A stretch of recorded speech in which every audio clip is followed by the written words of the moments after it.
Sorry আপু, আমি দেখতে পাইনি। অন্ধ নাকি? চোখে দেখতে পান না? আসলে আপু, আমি অন্যদিকে তাকিয়ে হাঁটছিলাম, তাই খেয়াল করিনি। মন কোথায় থাকে? আজকালকার ছেলেদের এই একটাই সমস্যা, মেয়ে দেখলেই ইচ্ছে করে গায়ে এসে পড়ে। আরে আপু, আমি তো বললাম যে আমি অন্যদিকে তাকিয়ে হাঁটছিলাম, তাই আপনাকে খেয়াল করিনি। আর আপনি আমার চরিত্র নিয়ে প্রশ্ন তুলে দিলেন। মিথ্যা কোথায় বললাম? আজকালকার ছেলেরাই এমন। আমাকে বাকিদের সাথে তুলনা দিয়েন না। আমি ভদ্র ফ্যামিলির ছেলে। বাহ বাহ, খুব ভালো। আপনাদের মতো এগুলোকে আমি ভালো করেই চিনি। হায় আল্লাহ, এটা আমার কার সাথে দেখা হলো? কোন পাগলের ফাঁদে পড়ে গেলাম? এই এক মিনিট, আপনি আমায় পাগল বললেন কেন? সত্যি যেটা সেটাই তো বললাম। আপনি একটা ছেঁচড়া। তাহলে আপনি একটা শাকচুন্নি। তাদের দুজনের ঝগড়ার মাঝে সেখানে স্টেশন মাস্টার আসে। এই যে আপনারা স্বামী স্ত্রী এখানে দাঁড়িয়ে এভাবে ঝগড়া করছেন কেন? এটা একটা রেল স্টেশন, আপনাদের বাসা নয় যে এখানে ঝগড়া করবেন। এই যে, আপনি কাদের স্বামী স্ত্রী বলছেন? আমরা দুজন দুজনকে চিনি না। হ্যাঁ, উনি ঠিক বলেছেন। মনে হয় কোনো বড় সড়ো ঝগড়া হয়েছে, তাই এমন কথা বলছেন। শোনেন, আপনার স্বামী স্ত্রীর মাঝে এত ঝগড়া হওয়া ভালো না। আরে আজব তো, আমরা তো বললাম আমরা স্বামী স্ত্রী দূরের কথা, দুজন দুজনকে চিনি না। আপনাদের ঝগড়া মনে হয় আমি থামাতে পারবো না, কিন্তু এটা বলেন এই সময় আপনারা স্টেশনে কি করছেন? এখন তো কোনো ট্রেন আসবে না। ট্রেন আসবে না মানে? 10টায় না চাঁদপুরের ট্রেনটি আসার কথা। ও, তাই নাকি? তাহলে একটু দেখুন তো এখন কয়টা বাজে। নীলা তখন তার মোবাইলের দিকে তাকায়। এখন 10টা 20 বাজে। অভ্র সময়টা দেখতে পায়। তাদের দুজনেরই চোখ বড় বড় হয়ে যায়। তার মানে আমি কি ট্রেন মিস করেছি? কিন্তু কিভাবে? আমি তো এখানেই ছিলাম। ট্রেন কখন আসলো আর কখনই চলে গেল? হ্যাঁ, আপনারা দুইজন প্রায় আধ ঘন্টা ধরে এখানে ঝগড়া করছেন। ট্রেন এসে চলেও গেছে, কিন্তু আপনাদের স্বামী স্ত্রী ঝগড়া থামার কোনো নামই গন্ধ নেই। এই, আপনি এই স্বামী স্ত্রী বলা চুপ করুন। এখান থেকে যান। কি মহিলা রে বাবা, ভালো কথা বললাম আর উনি রাগ দেখাচ্ছে। এই কথা বলে স্টেশন মাস্টার সেখান থেকে চলে যায়। নীলা তখন একটি বেঞ্চে বসে পড়ে। এ্যাঁ, এই শুধু আপনার জন্য আমি ট্রেনটা মিস করেছি। এই যে, একদম নাটক করবেন না। আপনি আমার জন্য নয়, আমি আপনার জন্য ট্রেন মিস করেছি। বাবা, কত বড় পোল্টিবাজ!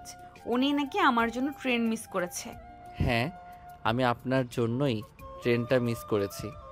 আজকে যদি আপনার সাথে দেখা না হতো তাহলে হয়তো ট্রেনটা মিস হতো না। নীলা তার মনে কিছুটা হলেও বুঝতে পারে যে এখানে ভুলটা তার নিজেরই ছিল। তখন নীলা কথা এড়িয়ে নিয়ে বলে, তার মানে আপনিও চাঁদপুর যাচ্ছিলেন? হ্যাঁ। আচ্ছা, এখন না, আমাদের ঝগড়া করে কোনো লাভ নেই। এখন বলুন, আমাদের এখন কি করা উচিত? আপনার প্রয়োজন কিনা জানি না, কিন্তু আমার অনেক প্রয়োজন। আমারও যাওয়া অনেক প্রয়োজন, কিন্তু সব সময় তো ট্রেনে করে গিয়েছি, তাই ট্রেন ছাড়া কিভাবে যাওয়া যাবে সেটা জানি না। যেতে তো হবেই, তাহলে চলুন আমরা স্টেশনের ওই লোকটার কাছ থেকে হেল্প নেই। হ্যাঁ চলুন।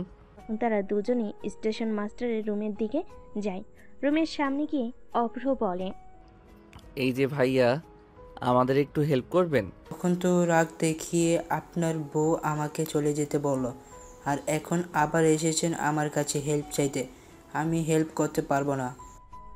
স্টেশন মাস্টারের কথা শুনে নীলার রাগ উঠে যায়। নীলা লোকটাকে রেগে কিছু বলতে যাবে, তখনই অভ্র নীলার মুখ চেপে ধরে আর লোকটিকে হেসে বলে, আসলে ভাইয়া, আমার বউ একটু রাগী তো, তাই এমনটা বলেছিল। দেখলেন না আমার সাথে কেমন ঝগড়া করছিল? ওর পক্ষ থেকে আমি আপনার কাছে ক্ষমা চাইছি। প্লিজ ভাইয়া, হেল্পটা করুন। ঠিক আছে, বলুন কি হেল্প লাগবে। এখানকার বাস স্টেশনটি কোথায়, আর কোন বাসে করে এখন চাঁদপুর যেতে পারবো? তখন স্টেশন মাস্টার অভ্রকে ঠিকানা দিয়ে দিলে অভ্র লোকটিকে ধন্যবাদ দিয়ে তার রুম থেকে বেরোয়। স্টেশন মাস্টারের রুম থেকে বেরিয়ে অভ্র নীলার মুখ ছেড়ে দেয়। তখনই নীলা বলে, এই, আপনি আমার মুখ চেপে ধরলেন কেন? আর ওই লোকটার কাছে আমাকে আপনার বউ বললেন কেন? শোনেন, তখন কোনো ঝামেলা করলে উনি আমাদের ঠিকানা দিয়ে সাহায্য করতো না, তাই মাঝে মাঝে রাগ কন্ট্রোল করতে শিখুন। আর আপনি আমার থেকে এই ঠিকানা নিয়ে বাস ধরে চলে যান। আপনি কি আমাকে একা রেখে চলে যাবেন? আমার আপনার সাথে যাওয়ার কোনো ইচ্ছা নেই। আমার না অনেক ভয় করে। আমি আগে কখনো একা যাইনি, এটাই প্রথমবার। ভয় আর আপনি, আমার তো বিশ্বাস হচ্ছে না। কেন, আমি কি ভয় পেতে পারি না? আপনার যেই রাগ, তারপর আবার ভয়। তাছাড়া এখন তো রাত না যে ভয় পাবেন। তবু আমার ভয় করে। প্লিজ আমাকে আপনার সাথে নিয়ে চলুন, প্লিজ প্লিজ প্লিজ। আচ্ছা ঠিক আছে, চলুন। তবে একটা শর্ত আছে, আপনি এত রাগারাগি করতে পারবেন না। ঠিক আছে, চলুন চলুন। নীলা খুশি হয়ে অভ্রের হাত জড়িয়ে ধরে, কিন্তু পরিস্থিতিটা বুঝতে পেরে আবার সঙ্গে সঙ্গে হাত ছেড়ে দেয়। তারপর তারা স্টেশন থেকে বেরিয়ে একটি রিক্সা নেয় এবং বাস স্টেশনের উদ্দেশ্যে রওনা হয়। বাস স্টেশনে পৌঁছে তারা যখন টিকিট নিচ্ছিল তখনই নীলা টাকা দিতে চাইলে অভ্র তার থেকে টাকা নেয় না। তারপরে গিয়ে বাসে উঠে পড়ে। তাদের দুজনের সিট একসাথেই পড়েছে। অভ্র নীলাকে উইন্ডো সিটটা দিয়ে দেয়। নীলাও হেসে ধন্যবাদ জানায়। সিটে বসার পর একটি ছোট্ট ছেলে গোলাপ ফুল নিয়ে বাসে উঠে। ছেলেটি গোলাপ ফুল বিক্রি করছিল। ছেলেটি অভ্রের কাছে এসে বলে, আঙ্কেল, আন্টিকে একটি ফুল কিনে দিন, আন্টি অনেক খুশি হবে। নীলা কিছু বলবে তখনই অভ্র বলে, কত টাকা বাবু? আঙ্কেল, 60 টাকা। তোমার কাছে থাকা সবচেয়ে সুন্দর ফুলটি দাও।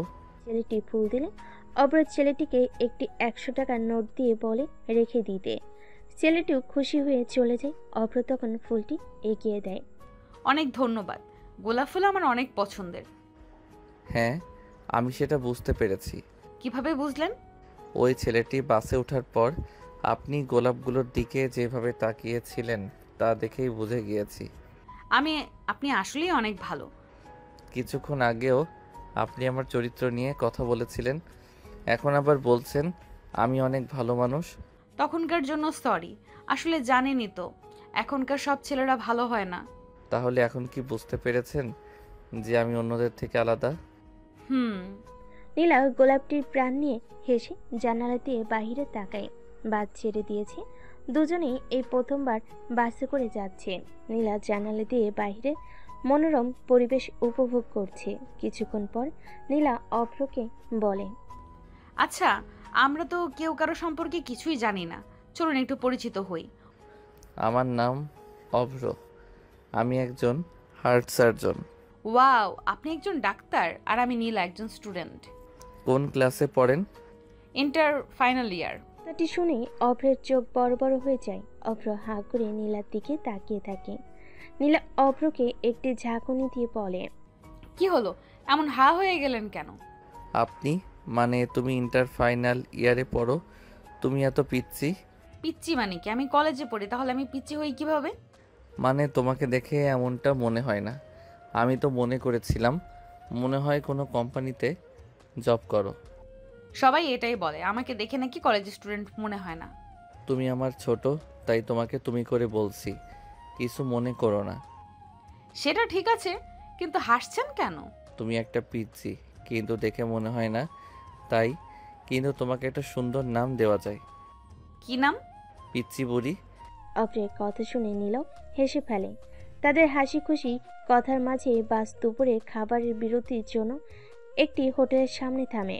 বাসটি থামার সাথে সাথেই অভ্র ও নীলা একসাথে বাস থেকে নামে। নেমে দুজনে খানিকক্ষণ চারপাশের পরিবেশটা দেখে নেয়।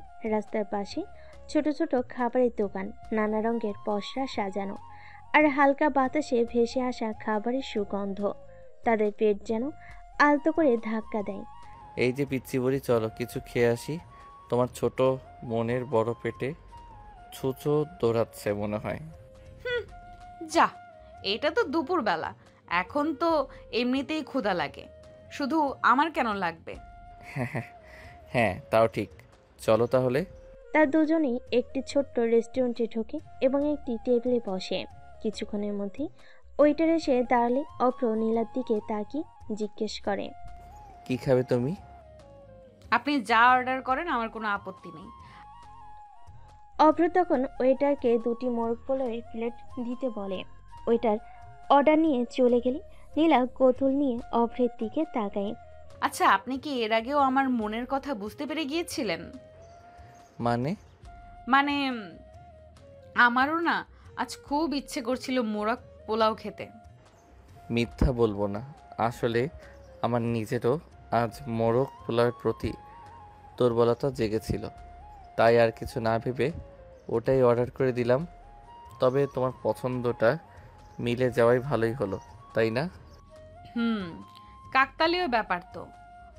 তুমি কি বিশ্বাস করো কাকতালীয় কিছু হয়, নাকি এর পেছনে অন্য কোনো রহস্য লুকিয়ে থাকে? হয়তো থাকে, হয়তো না, তবে এমন কাকতালীয় ঘটনাগুলো মনে একটা অন্যরকম অনুভূতি জাগিয়ে তোলে, তাই না? একদম। যেমন ধরো, আমাদের এই হঠাৎ দেখা হওয়া, ট্রেন মিস করা, একসাথে বাসে আসা, আর এখন একই পছন্দের খাবার অর্ডার করা, সব কিছু কেমন একটা সিনেমার মতো লাগছে, তাই না? আপনিও না সব কিছুতেই সিনেমা দেখেন। আরে বাবা, জীবনটা তো একটা সিনেমায় পিচ্ছি, শুধু দেখতে জানতে হয়।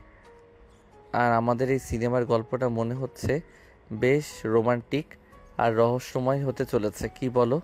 তাদের দুজনের মধ্যে হালকা হাসির আদান প্রদান চলতে থাকে। ওয়েটার এসে তাদের খাবার দিয়ে যায়। সুগন্ধি মরক পোলাওয়ের দিকে তাকিয়ে নীলার চোখ জুড়িয়ে যায়। অভ্র মুগ্ধ হয়ে নীলা সেই নিষ্পাপ মুখের দিকে তাকিয়ে থাকে। তাদের নীরবতা ভাঙে শুধু প্লেটের টুংটাং শব্দে। দুজনের মনে এক নতুন ভালো লাগা কাজ করতে শুরু করে। এই অপ্রত্যাশিত যাত্রা কি সত্যি কোনো নতুন সম্পর্কের সূচনা করতে চলেছে? সেই উত্তর সময়ের হাতেই তোলা থাকলো। তৃপ্তি করে দুপুরের খাবার শেষ করার পর ওয়েটার যখন বিল নিয়ে আসে, নীলা তার ব্যাগ থেকে টাকা বের করতে যায়, কিন্তু অভ্র ততক্ষণে বিলটা নিজের পকেট থেকে বের করে ওয়েটারের হাতে দিয়ে দেয়। এই যে, আপনি বিলটা দিলেন কেন? আমাকে তো দিতে দিতেন। আরে বাবা, মেহমান যখন সাথে থাকে তখন বিলটা হোস্টেরই দেওয়া উচিত, তাই না? আর তাছাড়া পিচ্চি বুড়ির কষ্ট করার কোনো দরকার নেই। আমি কি আপনার মেহমান নাকি? আর আমি মোটেও পিচ্চি নই। অবশ্যই তুমি আমার আজকের দিনের স্পেশাল মেহমান। আর পিচ্চি না হলে এত সহজে আমার মিষ্টি কথাই ভুলে গেলে? আমি আপনার মিষ্টি কথায় ভুলিনি, এটা সৌজন্যতা। বাহ, তবে তোমার সৌজন্যতা আমার কাছে খুব মিষ্টি লেগেছে পিচ্চি। এখন চলো, বাসের সময় হয়ে যাচ্ছে। অভ্র নীলার কথা আর না বাড়িয়ে তার হাত ধরে আলতো করে টেনে তোলে। রেস্টুরেন্ট থেকে বেরিয়ে তারা আবার বাসের দিকে হাঁটা দেয়। বাসে উঠে তারা পাশাপাশি সিটে বসে বাস চলতে শুরু করে। কিছুক্ষণ নীরবতা বিরাজ করে।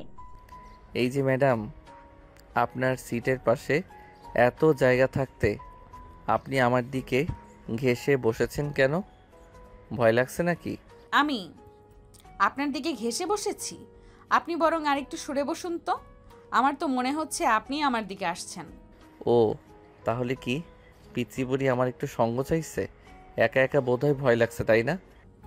একদম না, আমার কারোর সঙ্গের প্রয়োজন নেই, দরকার নেই। আপনি শুধু শুধু কথা বাড়াচ্ছেন। বলতে বলতে বাসটি একটি ঝাঁকুনি দেয় আর নীলা সামান্য টাল সামলাতে না পেরে অভ্রের কাঁধে গিয়ে পড়ে। দেখলে তো, কথায় কথায় কিভাবে আমার কাঁধে এসে পড়ো। এটা কি কাকতালীয় নাকি? এটা জাস্ট অ্যাক্সিডেন্ট, আর আপনি একদম হাসবেন না। ঠিক আছে বাবা, হাসছি না, কিন্তু সত্যি বলতে তোমার এই অ্যাক্সিডেন্টগুলো আমার বেশ ভালো লাগছে। আপনি একটা নীলার কথা শেষ হওয়ার আগেই অভ্র বলে, একটা ভালো বন্ধু যে তোমার খেয়াল রাখে, তাই তো? নীলার কথা পারে না, জানালার বাইরে তাকিয়ে থাকে, কিন্তু তার ঠোঁটের কোণে হালকা হাসিটা অভ্র ঠিকই দেখতে পায়। কিছুক্ষণ পর নীলা তার ব্যাগ থেকে একটা ছোট্ট প্যাকেট বের করে। এই নিন, এটা কি? মুখটা একটু মিষ্টি করুন। অভ্র প্যাকেট খুলে দেখে ভেতরে কয়েকটি লজেন্স। সে একটি লজেন্স তুলে নীলার দিকে এগিয়ে দেয়। তুমিও নাও। দুজনে একসাথে লজেন্স খায়। মিষ্টির সাথে সাথে সাথে তাদের মনে দূরত্ব যেন কিছুটা কমে আসে। এরপর তারা হালকা কথাবার্তা বলতে থাকে, একে অপরের পছন্দের গান, সিনেমা নিয়ে আলোচনা করে। তাদের মধ্যকার জড়তা ধীরে ধীরে কাটতে শুরু করে, আর সেই রহস্যময় যাত্রার এক নতুন বন্ধুত্বের সুর বাজে। বাসের ঝাঁকুনি আর পথের আঁকাবাঁকা মোড় যেন তাদের আরও কাছাকাছি নিয়ে আসে। কিছুক্ষণ পর নীলা হঠাৎ অনুভব করে তার কাঁধে কোনো ভার। সে ঘাড় ঘুরিয়ে তাকাতেই দেখে অভ্র শান্তভাবে ঘুমিয়ে আছে, তার মাথা নীলের কাঁধের উপর এলানো। নীলার ঠোঁটের কোণে এক মৃদু হাসি খেলে যায়। ছেলেটা এতক্ষণ ধরে জেগেছিল, হয়তো ক্লান্ত হয়ে ঘুমিয়ে পড়েছে। নীলার মনে এক অদ্ভুত ভালো লাগা কাজ করে। আলতো হাতে এসে অভ্রের মাথার চুল সরিয়ে দেয়। কেমন নিষ্পাপ দেখাচ্ছে ঘুমন্ত মানুষটাকে। মুহূর্তের দুর্বলতায় নীলা তার ফোন বের করে ঘুমন্ত অভ্রের সাথে একটি ছবি তুলে নেয়। হঠাৎ নীলার ফোনে রিংটনে নীরবতা ভাঙে। স্ক্রিনে মায়ের নাম ভেসে ওঠে। নীলা তাড়াতাড়ি কল ধরে একটু দূরে সরে গিয়ে কথা বলতে শুরু করে। হ্যাঁ মা, আসলে আমি ট্রেনটা মিস করেছি তো, তাই বাসে করে আসছি। একটু দেরি হবে পৌঁছাতে। চিন্তা করো না, আমি ঠিক পৌঁছে যাব। রাস্তায় আছি তো, পরে কথা বলবো। হ্যাঁ, সাবধানেই আসছি। রাখি এখন। নীলার কথা বলার মাঝখানে অভ্রের ঘুম কাটে। চোখ খুলে দেখে নিজের চারপাশটা একটু বুঝে নিতে সময় লাগে তার। তারপর সে অনুভব করে তার মাথা কারোর কাঁধে রাখা। পাশে তাকাতে দেখে নীলা তার দিকে তাকিয়ে মৃদু হাসছে। অভ্র অপ্রস্তুত হয়ে তাড়াতাড়ি সোজা হয়ে বসে। সরি, আমি আসলে ঘুমের মধ্যে ভুল করে মাথা রেখে ফেলেছিলাম। খুব অসুবিধা হয়েছে তোমার? আরে আরে, সমস্যা নেই। আপনি তো বেশ শান্তিতেই ঘুমাচ্ছিলেন। আসলে জার্নিটা একটু ক্লান্তিকর ছিল তো, কখন যে ঘুমিয়ে পড়লাম বুঝতেই পারিনি। ধন্যবাদ কিছু মনে না করার জন্য। আর কিছু করারও তো ছিল না। কাঠটা তো আর সরিয়ে নিতে পারতাম না, তাই না? হ্যাঁ, তা ঠিক। তাদের মধ্যে কিছুক্ষণ নীরবতা বিরাজ করে। দুজনের মুখে হালকা হাসি রেশ লেগে থাকে। ঠিক সেই মুহূর্তেই বাসটি গতি কমিয়ে একটি ঘোষণা করে, চাঁদপুর বাস স্ট্যান্ডে স্বাগতম। এসে গেছি এত তাড়াতাড়ি? হ্যাঁ, সময়টা যেন খুব তাড়াতাড়ি চলে গেল, তাই না? বাস পুরোপুরি থামলে তারা দুজনেই একসাথে নামে। বাস স্ট্যান্ডে বেশ ভিড়। নীলা অভ্রের দিকে তাকিয়ে বলে, তাহলে হয়তো আর দেখা হবে না। দুনিয়াটা তো অনেক ছোট, হয়তো কোনো এক মোড়ে আবার দেখা হয়েও যেতে পারে। আপনার সাথে সময়টা কাটিয়ে অনেক ভালো লাগলো। আপনি সত্যি অনেক ভালো মানুষ। কেন, আমাকে কি ভালো লাগেনি? কিছু কি বললেন? আরে না, কিছু না। ধন্যবাদ, তোমার সাথে সময়টা আমারও খুব ভালো কেটেছে।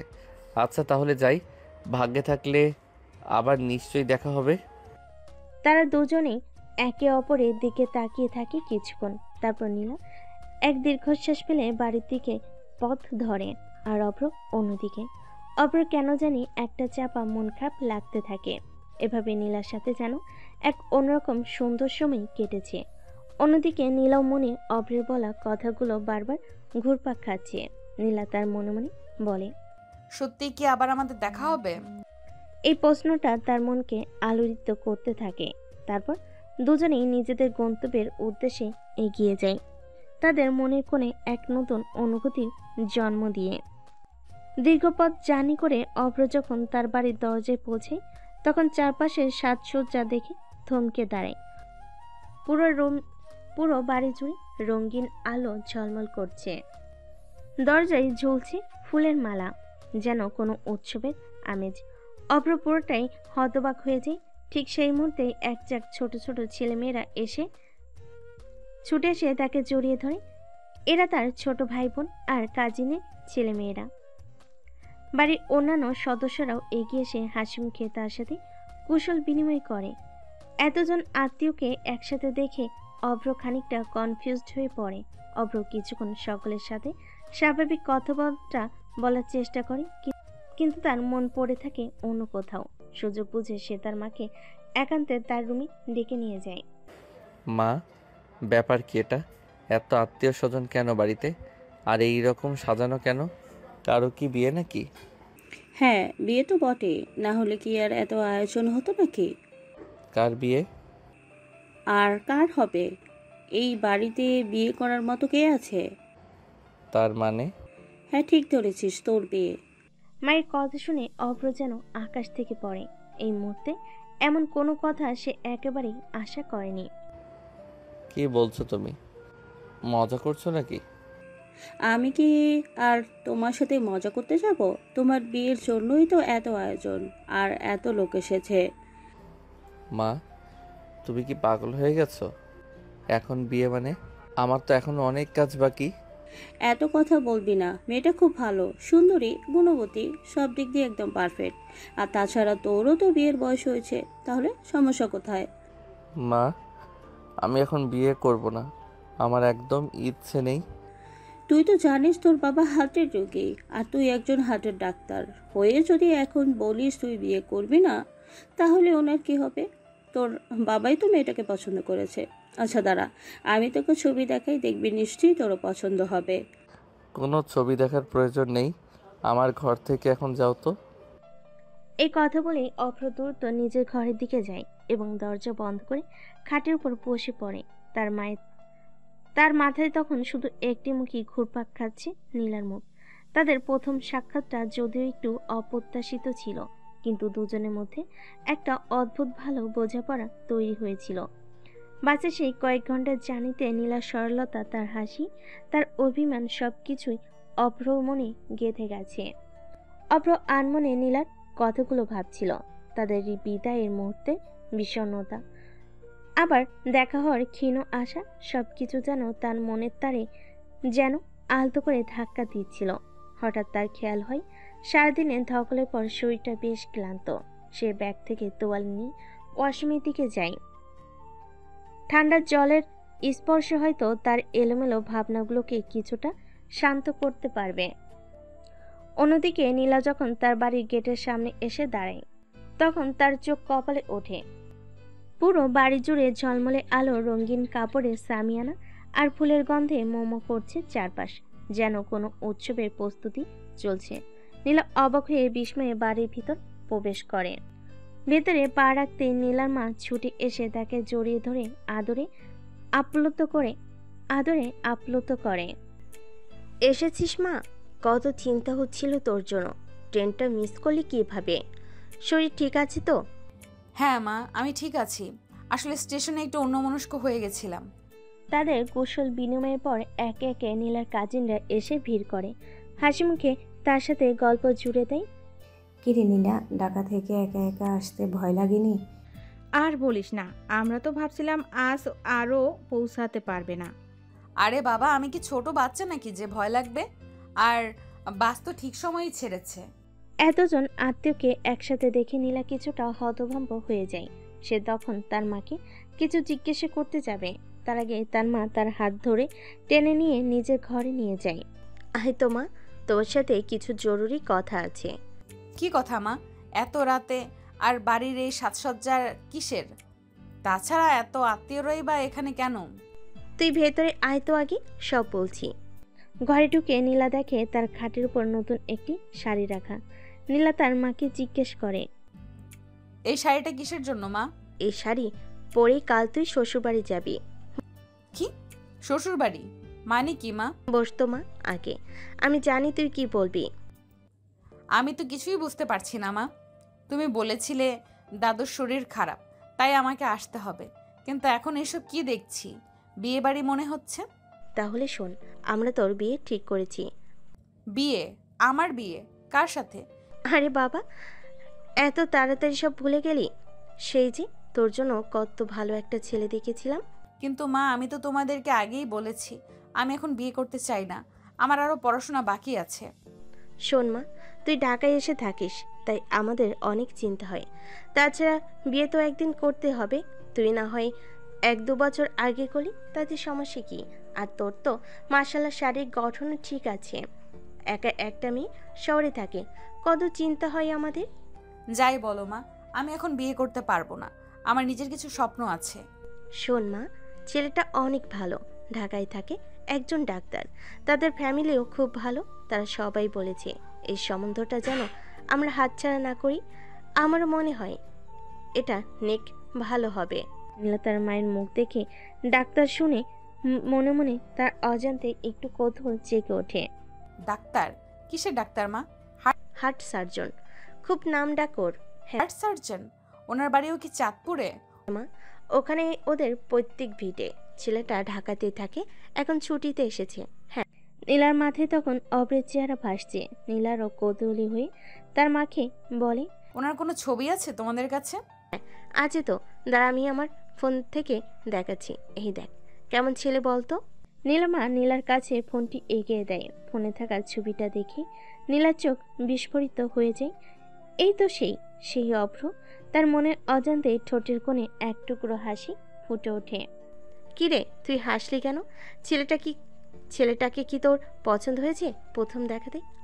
তেমন কিছু না মা, তুমি এখন যাও তো, আমার একটু বিশ্রাম দরকার। কি বল, তুই এই বিয়েতে রাজি? আমাদের আর কোনো আপত্তি নেই। আচ্ছা আমি রাজি, তবে আমার কিছু শর্ত আছে। কি শর্ত বল না মা? সেগুলো পরে বলবো, তুমি এখন যাও। নীলার মা ঘর থেকে যাওয়ার পর নীলা খাটের উপর এলিয়ে পড়ে।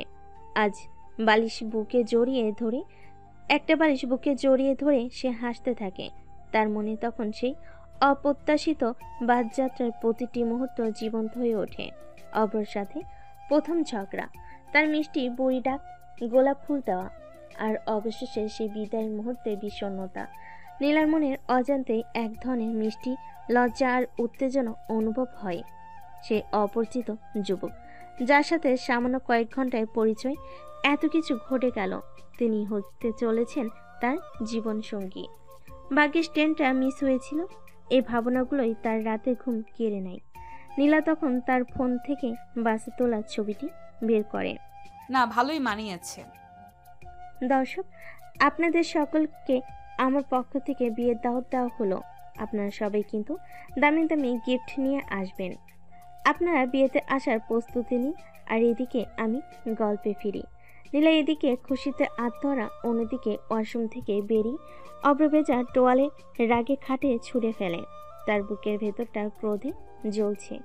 এই মুহূর্তে তার যা ইচ্ছে করছে তা হলো সবকিছু ভেঙে চুরমার করে দিতে, চিৎকার করে তার অপছন্দের কথা জানিয়ে দেওয়া। কিন্তু পরক্ষণেই তার বাবার দুর্বল শরীরের কথা মনে পড়ে। বাবার অসুস্থ হৃদয়ের উপর তার কোনো পদক্ষেপের খারাপ প্রভাব পড়ুক তা সে কোনোভাবেই চায় না। তাই দাঁতে দাঁত চেপে নিজের রাগ নিয়ন্ত্রণে রাখার চেষ্টা করে অভ্র।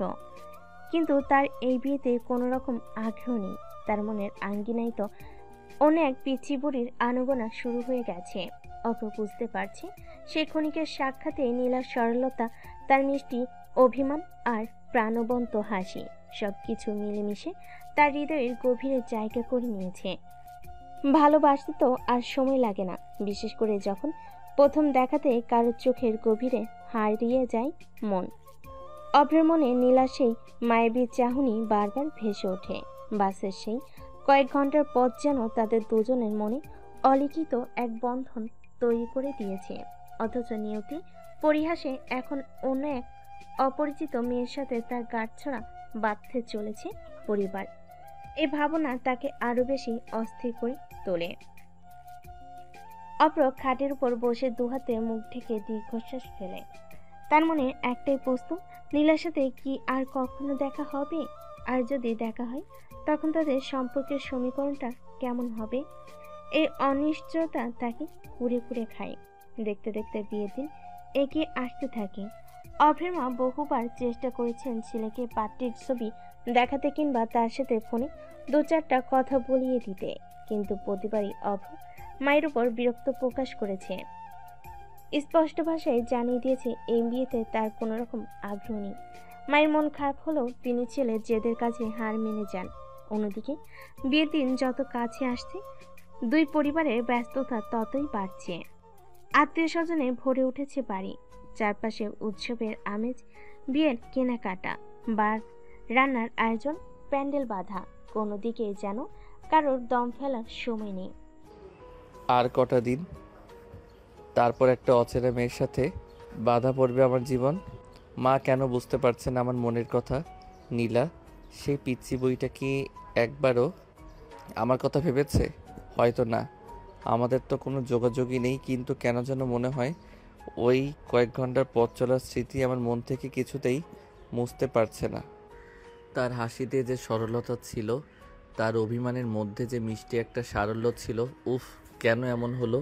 কেন প্রথম দেখাতেই মনে হলো যেন কতদিনের চেনা? বিয়ের সানাই সুর আমার কাছে যেন এক করুণ আর্তনাদ। কিভাবে কাটাবো আমি আমার বাকি জীবন অন্য কারোর সাথে?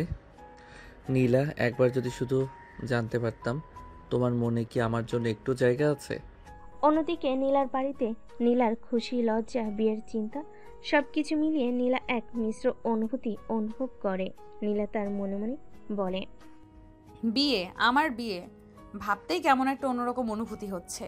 সেদিনের সেই অপ্রত্যাশিত যাত্রা, সেই অদ্ভুত ছেলেটা অভ্র। ডাক্তার শুনে একটু খটকা লাগলেও ছবিটা দেখার পর আর কোনো সন্দেহ রইল না। এ তো সেই পিচ্চি বুড়ির বন্ধু। ভাগ্যিস ট্রেনটা মিস করেছিলাম, কিন্তু অভ্র কি আমাকে মনে রেখেছে? বাসে সেই ঝগড়া, তারপর গোলাপ দেওয়া, সব কিছু কি তার কাছেও শুধু একটা মজার স্মৃতি? কাল কাল কি হবে? আমাদের আবার দেখা হবে তো? স্বপ্নীল দিঘির ধারে সেই আকাশের অপেক্ষায় কি শুধু আমার একার? আমার মনে যে এত আলোড়ন, তার মনেও কি তেমন কিছু হচ্ছে? একটু ভয়ও লাগছে, আবার অদ্ভুত এক উত্তেজনাও কাজ করছে। এই নতুন জীবনটা কেমন হবে? অভ্র, তুমি কি সত্যিই সেই মানুষ যার জন্য আমার মন এত ব্যাকুল? দর্শক, আপনাদের সবাইকে কিন্তু দাওয়াত দিয়েছিলাম, কিন্তু আপনার যে এত গিফটটা সেটা আজকে জানতে পারলাম। একটু গিফট নিয়ে আসতে হবে, তাই কেউ বিয়েতে আসলেন না। তাহলে এখন গল্প শুনুন। বিয়েতে আমরা কত মজা করেছি। অবশেষে আজকে সেই বহু প্রতীক্ষিত দিনটি এসে উপস্থিত হয়েছে। অভ্রের বিয়ের দিন। সকাল থেকেই বাড়িতে উৎসবের আমেজ।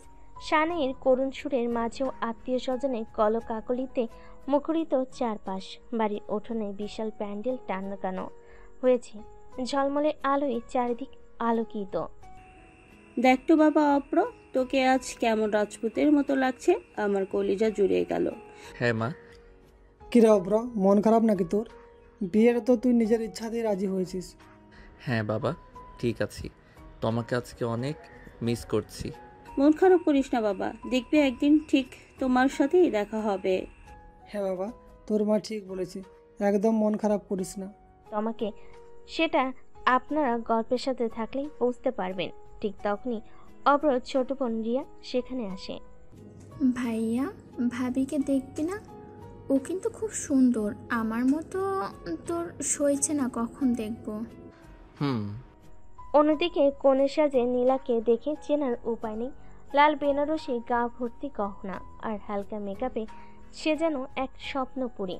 তার বান্ধবীরা তার চারপাশে ঘুরঘুর করছে, খুনসুটিতে মেতে উঠছে। কি রে নীলা, তোর মুখটা এত গম্ভীর কেন? আজ তো তোর জীবনের সবচেয়ে খুশির দিন। কই আর খুশি? এমনিতেই একটু টেনশন হচ্ছে আর কি। টেনশন কিসের? বর তো ডাক্তার, হ্যান্ডসামও শুনেছি।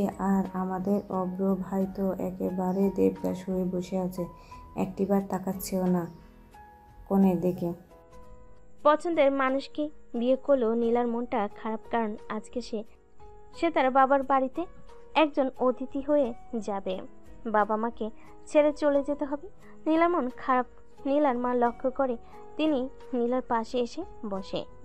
একদম মন খারাপ করিস না মা, দেখবি শ্বশুর বাড়িতে থাকতে একদম কোনো সমস্যা হবে না, ওনার অনেক ভালো। জানি মা, কিন্তু তোমাদের অনেক মিস করব মা। মা নীলাকে সান্ত্বনা দেয়। একসময় বিয়ের লগ্ন আসে, অব্রকে নিয়ে যাওয়া হয় বিয়ের মঞ্চে। আশেপাশে আত্মীয় স্বজনের ভিড়। কাজী সাহেব এসে মন্ত্র শুরু করেন। অভ্র তখনও আনমনে বসে থাকে। কনের নাম কি? নীলা, নীলা রায়। বর, আপনি কি রাজি? হ্যাঁ রাজি। অভ্র এতটাই অন্যমনস্ক যে সে নীলার নামটিও শুনতে পায়নি। অবশেষে বিয়ের সকল আনুষ্ঠানিকতা শেষ হয়। অভ্র ক্লান্ত পায় বিয়ের আসর থেকে উঠে দাঁড়ায়। তার বুকের ভেতরটা কেমন যেন ফাঁকা ফাঁকা লাগছে। চারপাশে আনন্দের বন্যা বইল, তার মনে কোনো ঢেউ নেই। অন্যদিকে কনের সাজে নীলা অপেক্ষা করছে তার নতুন জীবনের শুরুতে। তার বান্ধবীরা তাকে হাসি ঠাট্টার মধ্যে রেখেছে, কিন্তু নীলার মনে গভীর এক ভাবনার খেলা করছে। অভ্র মনে হয় আমাকে ভুলেই গিয়েছে। এতক্ষণ ধরে বিয়ে বাড়ির আশেপাশে থেকেও একবারও আমার সাথে এসে কথা বলার প্রয়োজন মনে করলো না। ঠিক আছে, অপেক্ষা করো অভ্র, বাসর ঘরে এর প্রতিশোধ আমি ঠিক নেব। অভ্র যখন ক্লান্ত শরীরে তার বাড়ির ভেতর প্রবেশ করে, তখন চারপাশে হাসি খুশি পরিবেশ তার বিষণ্ণ মনকে আরো ভারী করে তোলে। কারোর সাথে কোনো কথা না বলে এসে ছাদে উঠে যায়। খোলা আকাশের নিচে দাঁড়িয়ে হয়তো বুকের ভেতরে জমাট বাঁধা কষ্ট কিছুটা হলো কম হবে, এমনটাই মনে হয়। ছাদিকে রেলিং ধরে দাঁড়িয়ে আছে অভ্র, দূরের দিকে তাকিয়ে থাকে। আজকের এই বিশেষ দিনে তার পাশে থাকার কথা ছিল নীলার, কিন্তু সেই পিচ্চি বুড়ি দুষ্টু মিষ্টি কথা, তার অভিমানী চাহনি সবকিছু অভ্রর মনের পদ্মায় ভেসে ওঠে। তাদের সেই অপ্রত্যাশিত সাক্ষাতের স্মৃতিগুলো যেন একরাশ দীর্ঘশ্বাস হয়ে তার বুক থেকে বেরিয়ে আসে। ছাদে দাঁড়িয়ে অভ্র প্রায় 2 ঘন্টা কাটিয়ে দেয়। সবার দিকে তার কোনো খেয়াল থাকে না। অস্ত্রগামী সূর্যের আলো তার বিষণ্ণ মুখের উপর পড়ে এক করুণ আভা সৃষ্টি করে। হঠাৎ দরজার পাশে কারোর পায়ের শব্দ শুনে সে চমকে ওঠে। কি রে অব্র, তুই এতক্ষণ ধরে এই ছাদে কি করেছিস? তোকে পুরো বাড়িতে খুঁজে হয়রান সবাই। নিচে কত কাজ পড়ে আছে আর তুই এখানে একা একা দাঁড়িয়ে আকাশ দেখছিস? তাড়াতাড়ি নিচে চল, বৌমা তোর জন্য ঘরে অপেক্ষা করছে। অভ্র মায়ের কথা শুনে একটা গভীর দীর্ঘশ্বাস ফেলে। আর তার ছাদে দাঁড়িয়ে থাকার ইচ্ছে নেই। অনিচ্ছা সত্ত্বেও সে তার রুমের দিকে পা বাড়ায়। প্রতিটি পদক্ষেপ যেন তার উপরে নতুন দায়িত্বের বোঝা চাপিয়ে দিচ্ছে। অভ্র যখন তার সাজানো ঘরে প্রবেশ করে তখন ফুলের মিষ্টি গন্ধে ঘরটা যেন জুড়িয়ে যায়। চারদিকে রঙিন আলো আর সুগন্ধি মোমবাতি স্নিগ্ধ আভা এক স্বপ্নের পরিবেশ তৈরি করেছে। বিছানার মাঝখানে ঘোমটা টেনে বসে আছে তার বধূ। একটি দীর্ঘশ্বাস ছেড়ে ধীরে ধীরে অভ্র তার দিকে এগিয়ে যায়। কাছে গিয়ে যখনই ঘোমটা তোলার জন্য হাত পায়, বিদ্যুৎ গতিতে নীলা তার ঘোমটা সরিয়ে অভ্রর পাঞ্জাবির কলার চেপে ধরে। এত তাড়াতাড়ি ভুলে গেলেন আমাকে? কত আশা ছিল বিয়ের আগে একটু জামাইয়ের সাথে ঘুরবো, প্রেম করব। আপনি আমার সব আশাতে জল ঢেলে দিলেন। আপনার মনে কি একটুও ফিলিংস নেই? আজকে সারা দিনও আমার সাথে একটাও কথা বললেন না। নীলা এক নাগারে কথাগুলো ছুঁড়ে যেন ঘোর লাগা চোখে তার দিকে তাকিয়ে আছে। এমন একটা পরিস্থিতির জন্য সে একেবারেই প্রস্তুত ছিল না। এই মেয়েটি কে? তার চোখে এত অভিমান কেন? কি হলো? হা করে কি দেখছেন? কোন দুনিয়ায় হারিয়ে গেলেন? আরে তুমি এখানে কি করছো? আমি এখানে কি করছি মানে? অন্য কাউকে আশা করেছিলেন নাকি? তাহলে থাকুন, আমি চললাম। যান, গিয়ে আপনার সেই কাঙ্ক্ষিত মানুষটিকে নিয়ে আসুন। নীলার আগে বিছানা থেকে উঠে দাঁড়াতে গেলে অভ্র দ্রুত তার হাত ধরে টেনে বিছানায় বসিয়ে দেয়। আসলে আমি এখনো কিছুই বুঝতে পারছি না। কি বুঝতে পারছেন না? আমাকে একটু বলবেন, তাহলে দেখি আমি বুঝিয়ে দিতে পারি কিনা। অভ্র তখন সেই বাসযাত্রার শুরু থেকে টেনে উঠতে না পারা ঝগড়া, বাসে একসাথে আসা এবং সকলে বিদায়ের মুহূর্তে পর্যন্ত সমস্ত ঘটনা খুলে বলে। তারপর প্রথমেই অবাক হয়ে যায়, তারপর হাসতে হাসতে খাটের উপর এলিয়ে পড়ে। সিরিয়াসলি, সামান্য একটু রাগ করে আপনি আমার ছবিটাও দেখলেন না? আপনি যদি ছবিটা দেখতেন তাহলে হয়তো আজকের দিনটা আরো অনেক সুন্দর করে কাটানো যেত। কিন্তু এক মিনিট, আপনি কি বলেন আপনি আমাকে ভালোবাসেন? হ্যাঁ নীলা, প্রথম দেখাতেই তোমাকে ভালোবেসে ফেলেছি। না, আমি মানি না। কোনো প্রপোজ ছাড়া আগেই ভালোবাসি বলে দিলেন। নীলার কথা শেষ না হতেই অভ্র হাঁটু গেড়ে বসে পড়ে। তার পকেট থেকে একটি হীরার আংটি বের করে নীলার দিকে এগিয়ে দেয়। হ্যাঁ নীলা, প্রথম দেখাতেই কখন যে তুমি আমার হৃদয়ের গভীরে জায়গা করে নিয়েছো আমি নিজেও জানি না। সেই ঝগড়া, সেই রাগারাগি, সব কিছু ছাপিয়ে তোমার সরলতা আর মিষ্টি অভিমান আমার মন চুরি করে নিয়েছে। Will you marry me again? নীলার চোখে জল চিকচিক করছে, আবেগে তার গলা বুঝে আসে। হ্যাঁ, আমি রাজি, কিন্তু বিয়ে তো করেই ফেললাম। এখন আবার বিয়ে করব কিভাবে? আরে সরি, একটু মিস্টেক হয়েছে। অভ্র তখন নীলার হাত থেকে আংটিটি খুলে নিয়ে আবার হাঁটু গেড়ে বসে। Nila, will you accept me as your husband? আমি হাসবো না কাঁদবো বুঝতে পারছি না। আপনি না আসলে মাঝে মাঝে অবাক করে দেন। এখন থেকে আমরা স্বামী স্ত্রী, তাই আমাকে আর আপনি বলে ডাকতে পারবে না, আমাকে তুমি করে ডাকতে হবে, বুঝেছো পিচ্চি বুড়ি? হ্যাঁ বুঝেছি, আমার রাগী বর। তবে আমার একটা শর্ত আছে। কি শর্ত? তুমিও কিন্তু আমাকে শুধু পিচ্চি বুড়ি বলে ডাকতে পারবে না, মাঝে মাঝে অন্য কোনো মিষ্টি নামেও ডাকতে হবে, কেমন? যেমন তুমি বলো কি নামে ডাকলে তোমার বেশি ভালো লাগবে? যেমন আমার নাম ধরে ডাকবে নীলা বলে, আর যখন খুব বেশি আদর করবে তখন যা খুশি ডাকতে পারো। তাই হবে আমার লক্ষ্মীটি। এখন থেকে তুমি শুধু আমার নীলা। আর যখন ভালোবাসার সাগরে ডুব দেব তখন না হয় অন্য নাম খুঁজে বের করব। এরপর তাদের মধ্যে চলে মিষ্টি খুনসুটি পালা। একে অপরের কাছে যায় তারা। নীলার রাগ দেখায় অভ্রের ছবি না দেখার জন্য, আর অভ্র অজুহাত দেয় নীলার রাগী মুখের। হাসির ফোঁড়া ছোটে তাদের কথার মাঝে। ধীরে ধীরে রাতের নীরবতা ভেঙে তাদের ভালোবাসার উষ্ণ নিঃশ্বাসের শব্দ ভেসে আসে। আচ্ছা নীলা, আজকে যদি কিছু একটা হয়ে যায়? কেন, কি হবে? দেখবে নাকি কি হবে? হ্যাঁ, দেখাও। তখনই অভ্র নীলার ঠোঁট জোড়া দখল করে নেয়। অভ্র নীলাকে তার ভালোবাসা দিয়ে ভরিয়ে দিচ্ছে। অভ্র নীলার শাড়ি খুলে দেয়। নীলা অভ্রের ঠোঁট ছায় না, যেন অনেক দিনে ক্ষুধার্ত। তাদের বাসরাত ছিল দুটি হৃদয় মিলন ক্ষেত্র, যেখানে ছিল দীর্ঘ অপেক্ষার অবসান, অপ্রত্যাশিত ভালোবাসার স্বীকৃতি আর ভবিষ্যতের এক নতুন স্বপ্ন। অভ্র গভীর ভালোবাসায় নীলার ঘুমটা সরিয়ে তার মুখের দিকে তাকায়। নীলার চোখে তখন শুধু প্রতিচ্ছবি। তারা একে অপরের হাতে হাত রেখে নীরবে বসে থাকে, যেন তাদের হৃদয়ের ভাষা কোনো শব্দের প্রয়োজন হয় না। সেই রাতে তারা শুধু দুটি শরীর নয়, দুটি আত্মাও একত্রিত হয়ে যায়। চাঁদের আলো তাদের ভালোবাসার সাক্ষী থাকে, আর ফুলের সুবাস সেই পবিত্র মিলনকে আরো মধুময় করে তোলে। অভ্র আলতো করে নীলার ঠোঁটে তার ভালোবাসার স্পর্শ দেয়, আর নীলাও চোখ বুজে সেই অমৃত আস্বাদ গ্রহণ করে। সেই রাতে তাদের ভালোবাসার বন্ধন আরো দৃঢ় হয়, যা হয়তো কোনোদিনই ছিল না।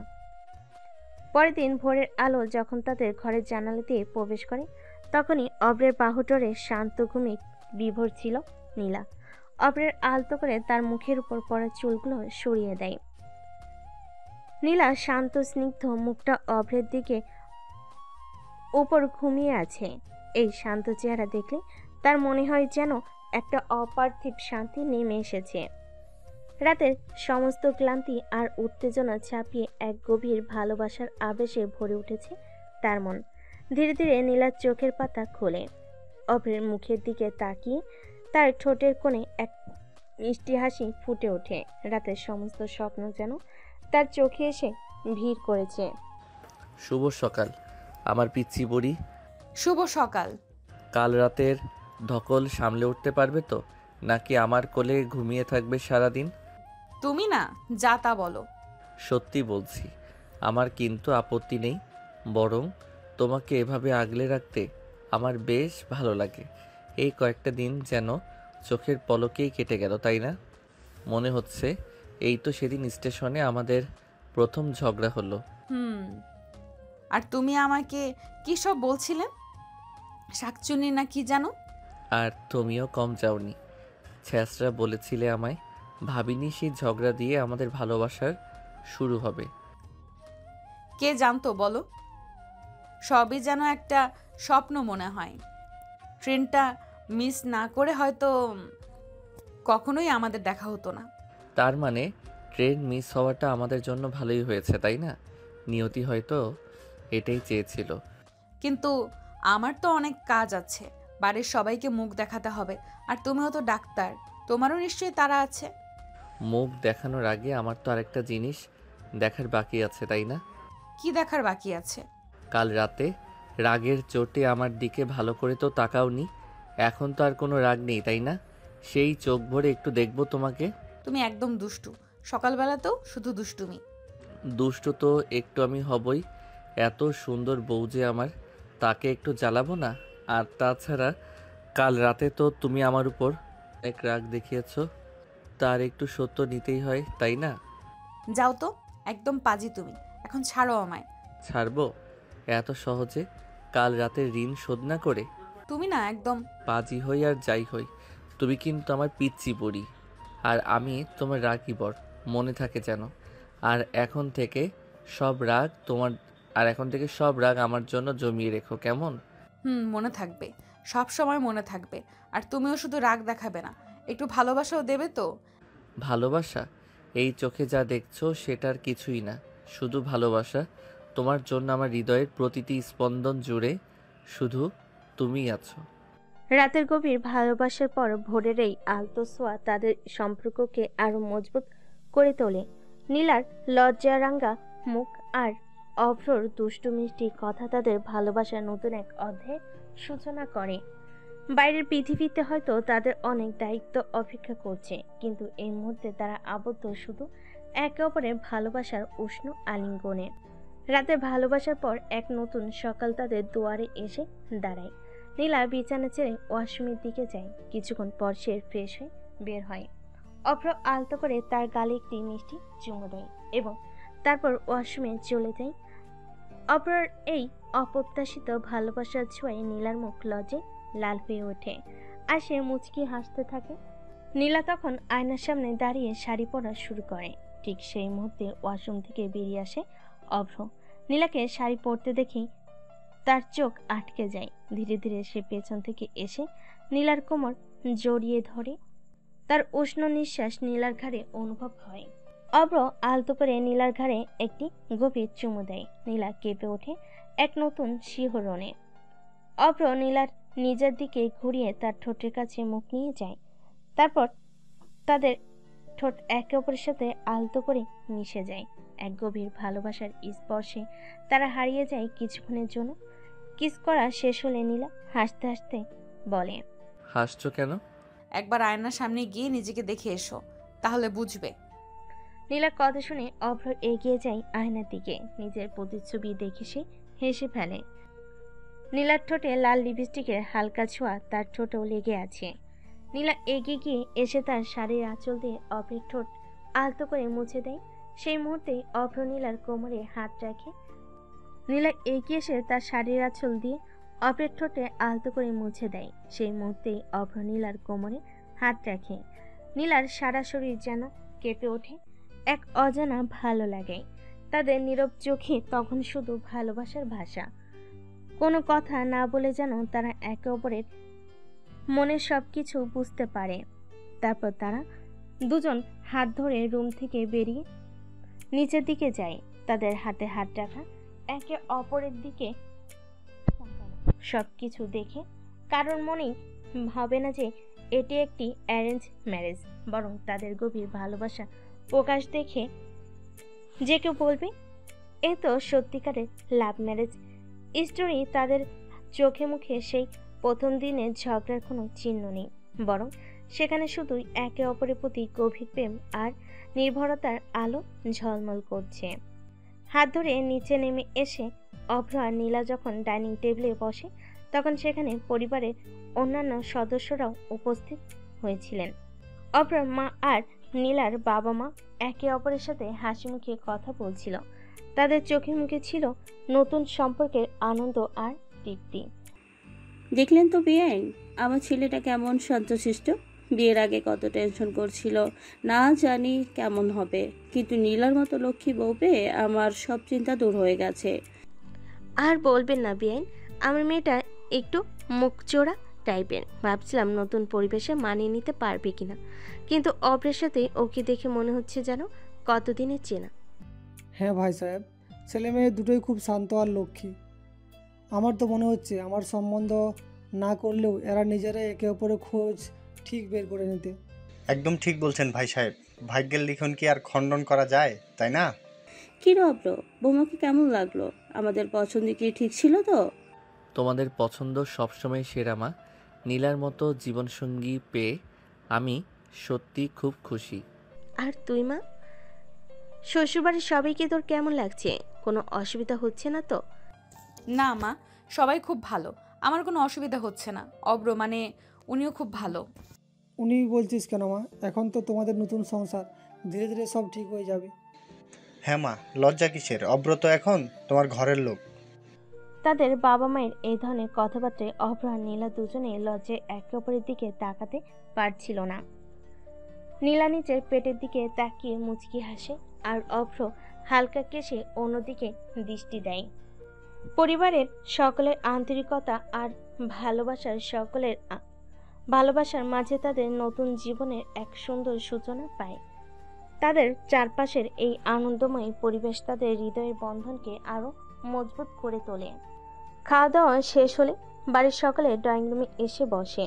হালকা হাসি ঠাট্টার মধ্যে দিয়ে সময় কাটছিল। তখনই অভ্রের বাবা নীলার বাবাকে বলে, বিআই সাহেব, একটা কথা, আমার মনে হচ্ছে ছেলে মেয়ে দুইটার বিয়েটা কেমন যেন তাড়াহুড়োতে হয়ে গেল, তাই না?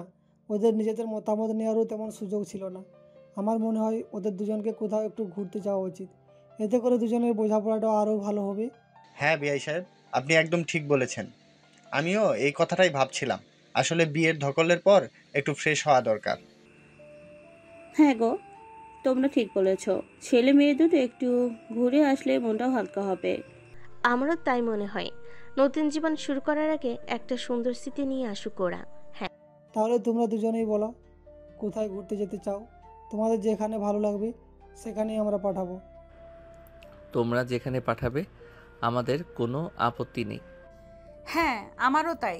তোমাদের যেটা ভালো মনে হয়। আমার মনে হয় সুইজারল্যান্ড কেমন হয়, ওখানকার প্রাকৃতিক সৌন্দর্য তো অসাধারণ। তাহলে ফাইনাল, অভ্র আর নীলা, তোমরা সুইজারল্যান্ডে হানিমুনে যাচ্ছ, কেমন? বাবার কথা শুনে অভ্র ও নীলা দুজনেই একে অপরের দিকে তাকায়। তাদের চোখে মুখে আনন্দ ঝিলিক। এমন একটা অপ্রত্যাশিত উপহার পেয়ে তারা দুজনেই খুব খুশি। থ্যাংক ইউ বাবা। ধন্যবাদ বাবা মা। এরপর তারা আর সেখানে বেশিক্ষণ না থেকে নিজেদের রুমের দিকে চলে যায়। সুইজারল্যান্ডে হানিমুনে যাওয়ার আনন্দ অনুভবের মানে এক নতুন উত্তেজনা কাজ শুরু করে। তাদের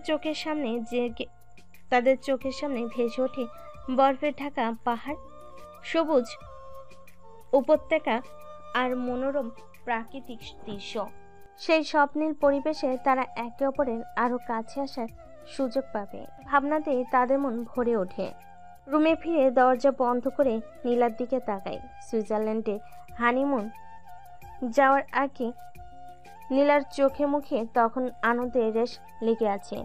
তাহলে পিচ্চি বুড়ি বরফের দেশে কেমন রোমান্স করবে শুনি। কি যে বলো তুমি, তোমার মুখে কি কিছুই আটকায় না? কেন লজ্জা করবে? আমি তো আমার বউকেই বলছি, সত্যি বলছি। আমার তর সইছে না। ভাবছি বরফের চাদরে মোড়া পাহাড়ের কোলে শুধু তুমি আর আমি, কেমন হবে বলো তো? আমার একটুও ভয় লাগছে, এত ঠান্ডা। অভ্র নীলার কোমরের কাছে ধরে কাছে টেনে নেয়। ভয় কিসের? আমি তো আছি। তোমার উষ্ণ আলিঙ্গনে সব ঠান্ডা দূর হয়ে যাবে। শুধু তুমি আর আমি, রাতের আকাশে অজস্র তারা আর নিচে বরফের নীরবতা। ভাবতেই কেমন স্বপ্নীল লাগছে, তাই না? খুব সুন্দর হবে। আর সেই ঠান্ডায় যখন তুমি আমার আরও কাছে আসবে তখন কেমন লাগবে? তুমি না শুধু দুষ্টুমি করো। দুষ্টুমি তো একটু করবই। এত সুন্দর বউ যে আমার, তাকে একটু না জ্বালালে কি চলে? তবে আমার সব দুষ্টুমির আড়ালে কিন্তু শুধুই ভালোবাসা লুকিয়ে থাকে, বুঝলে তো? বুঝি, তোমার চোখের ভাষা আমি এখন পড়তে পারি। চলো ব্যাগ গোছানো শুরু করা যাক। সুইজারল্যান্ড আমাদের জন্য অপেক্ষা করছে, আর সেখানে আমরা নতুন করে আমাদের ভালোবাসার গল্প লিখব, কেমন? চলো, আমার আর তর সইছে না। সুইজারল্যান্ডের স্বপ্ন তাদের চোখে মুখে এক নতুন রোমান্টিক ভাড়া এনে দেয়। ব্যাগ গোছানোর ফাঁকে তারা যখন একে অপরের দিকে ভালোবাসার দৃষ্টিতে তাকায়, ভবিষ্যতের দিনগুলো কল্পনা করে। তাদের মনে তখন শুধু একটাই সুর, ভালোবাসার সুর। দুপুরে খাবার টেবিলে নীলার মা অভ্রকে উদ্দেশ্য করে বলল, বাবা অভ্র, আজ তোমরা দুজনেই আমাদের বাড়িতে যাবে, তৈরি হয়ে নিও। কিন্তু কেন মা? তোমরা বোধহয় এসব নিয়মকানুন জানো না। বিয়ের পর জামাইকে তো একদিন শ্বশুর বাড়ি যেতেই হয়। ও আচ্ছা, তাহলে তাড়াতাড়ি খেয়ে নাও। খেয়ে দিয়ে তৈরি হয়ে আমাদের সাথেই রওনা দেবে। হ্যাঁ সূচক মাথা নাড়ল। খাবার শেষ করে অভ্র ও নীলা তাদের রুমে যায়। তৈরি হওয়ার পর তাদের মধ্যে হালকা রোমান্টিক মুহূর্ত তৈরি হয়। আয়নার সামনে দাঁড়িয়ে নীলা যখন চুল আঁচড়েছিল তখন অভ্র পেছন থেকে এসে তার কাঁধে আলতো করে স্পর্শ করে। নীলা হেসে অভ্রের হাতের উপর নিজের হাত রাখে। তৈরি হয়ে যখন তারা নিচে আসে তখন ওদের দুজনকে একসাথে দেখে নীলার বাবা মা মুগ্ধ হন। বাহ, মাশাল্লাহ, দুইজনকে কি সুন্দর মানিয়েছে, কারো যেন নজর না লাগে। একদম ঠিক বলেছো বেআই সাহেব, দেখলে মনে হয় স্বর্গ থেকে নেমে আসা জুটি। তাদের এই প্রশংসায় অস্ত্র নীলা দুজনেই লজ্জায় লাল হয়ে ওঠে। এরপর দুজন গাড়িতে করে নীলার বাড়িতে কিছুক্ষণ বাড়ির দিকে রওনা হয়। কিছুক্ষণ পরে বাড়ির দিকে রওনা হয়। বাড়ির সামনে এসে থামে। অভ্র গাড়ি থেকে নামতে না নামতেই নীলার একদল উৎসাহী কাজিন ছুটে এসে তাকে ঘিরে ধরে এবং হাসতে হাসতে ভেতরে নিয়ে যায়। অভ্র হতভম্ব হয়ে পড়ে। অন্যদিকে বাইরে দাঁড়িয়ে নীলার মুখ রাগে লাল হয়ে যায়। ভেতরে গিয়ে নীলা দেখে অভ্রকে একটি সোফায় বসিয়ে তার কাজিনরা চারপাশে জটলা করে নানা রকম হাসি ঠাট্টা করছে। নীলার রাগ আরও বেড়ে যায়। সে দেখতে পায় অভ্র তাদের অপত্যুৎসাহী কিছুটা বিরক্ত হচ্ছে। এই, তোরা ওর সাথে এমন করছিস কেন? সর এখান থেকে। আরে আপু, আমরা তো একটু দুলা ভাইয়ের সাথে মজা করছি, তুই আমাদের ডিস্টার্ব করিস না তো, যা। তখন নীলার রাগ চরমে ওঠে। সে রাগে হুঙ্কার দিয়ে বলে, তোদেরকে বললাম না এখান থেকে যেতে। নীলাকে এত রেগে যেতে দেখে তার কাজিনরা ভড়কে যায় এবং ধীরে ধীরে সেখান থেকে সরে পড়ে।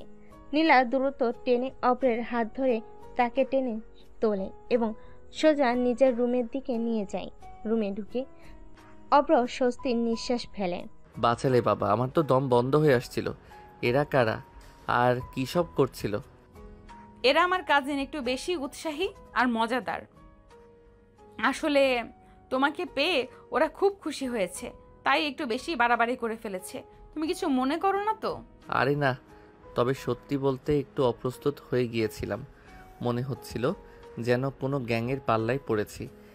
দুষ্টু, আমার ভাই বোনেরা তেমন খারাপ না, আসলে একটু বেশি ভালোবাসে আর কি। আমি বুঝতে পারছি, তবে প্রথম অভিজ্ঞতাটা একটু অন্যরকম ছিল আর কি। এখন কেমন লাগছে? ভয় কেটেছে তো? এখন তো আমি একদম নিরাপদ, কারণ আমার পাশে আমার রক্ষাকর্ত্রী যে দাঁড়িয়ে। তুমিও না সবসময় শুধু মিষ্টি কথা। নীলা আলতো করে অভ্রের বুকে মাথা রাখে আর অভ্র চুলে হাত বুলিয়ে দেয়। সত্যি বলছি নীলা, ওই মুহূর্তে তুমি না থাকলে কি করতাম আমি জানি না। তুমি এসে যেভাবে ওদেরকে সরিয়ে দিলে, মনে হচ্ছিল যেন কোনো যোদ্ধা এসে আমাকে উদ্ধার করলো। তাহলে এখন থেকে তুমি আমার দুর্বল বর আর আমি তোমার শক্তিশালী বউ, কেমন? দুর্বল আমি? দাঁড়াও দেখাচ্ছি। অভ্র দুষ্টু হেসে নীলার কোমরে হাত রাখে আর নীলা লজ্জায় লাল হয়ে তার বুকে মুখ লুকায়। অভ্র দুষ্টু হেসে নীলার কোমরে হাত রাখে আর নীলা লজ্জায় লাল হয়ে তার বুকে মুখ লুকায়। তাদের চারপাশের হট্টগোল নিমিষে মিলিয়ে যায়। জেগে থাকে শুধু দুজনের গভীর ভালোবাসার উষ্ণতা। অভ্র নীলাকে গভীর চুম্বনে আবদ্ধ করে, আলতো করে বিছানায় শুইয়ে দেয়। তাদের ভালোবাসার উষ্ণতায় ঘরোয়া পরিবেশ আরও মদির হয়ে ওঠে। ঠিক সেই মুহূর্তেই দরজায় কড়া নাড়ার শব্দ তাদের রোমান্টিক মুহূর্তে সেদ টানে। উফ, আর আসার সময় পেল না, যত সব রোমান্টিক মুডটাই মাটি করে দিল। তুমিও না হঠাৎ হঠাৎ রোমান্টিক হয়ে যাও। নীলা বিছানা থেকে উঠে গিয়ে দরজা খোলে। দরজায় দাঁড়িয়ে তার এক কাজিন।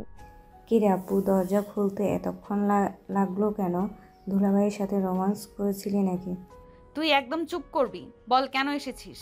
বাহ বাহ, বিয়ে করে তো একেবারে আমাদেরকে ভুলে গিয়েছো। আগে কত সুন্দর করে কথা বলতে, আর এখন যেভাবে কথা বলো যেন আমাদের চেনোই না।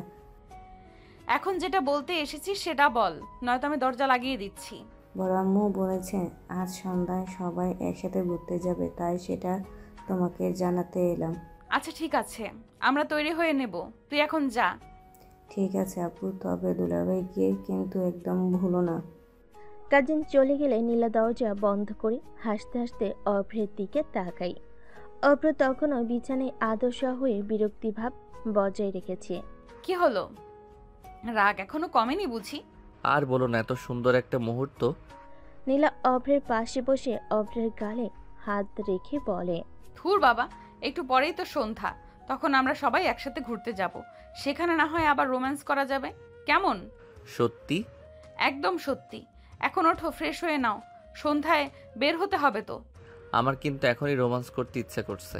হুম, এখন না, আগে সবাই একসাথে ঘুরে আসি, তারপর রাতে যা ইচ্ছা হয় করো।